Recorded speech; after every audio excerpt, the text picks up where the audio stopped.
Hinebra, talagang buena sa player na to dahil yung sinakripisyo noon nagbunga na at naasahan at maaasahan na ng Hinebra. At Ralph ko, eto pala ang magandang plano sa Game 2 ng semifinals kontra dito sa Meralco. So bago nga natin talakayin yan, shoutout muna sa mga solid nating ka-teammate na laging nanonood na sila.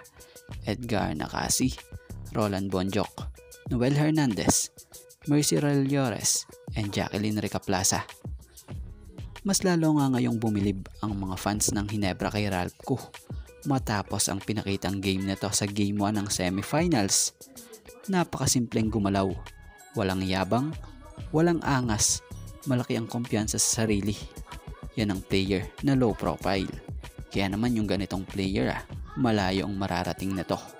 Rookie pa siya ngayon pero last game nga sa Game 1 ng semifinals, nagpakita to ng aking husay talaga sa tres na gumawa ng 6 na tres sa loob ng kanyang 7 tira.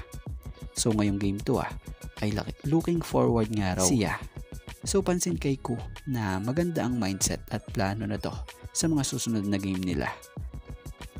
At malipat naman tayo rito sa sinakripisyo gamitin at bigyan ni Coach Tim noon ng playing time or ng mahabang playing time nung quarterfinals pa kontra NLEX na ngayon nagbunga at nakakuha ng kumpiyansa at tiwala sa sarili niya.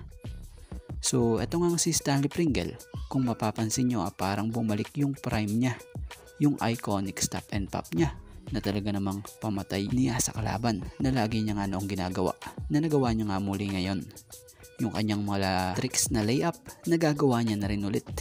Yan kasi yung naging bunga noon ng pagbabad nitong si Coach Tim sa quarterfinals noon kontra NLEX dito kay si Stanley.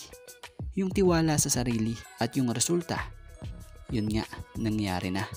So wala nga tayong masabi sa naging performance niya sa Game 1 matapos nitong mabest player. Pinakita ni Pringle, mapatres, mapaloob, halos ginawa niya na lahat para lang makatulong at makakuha at matulungan ng Hinebra.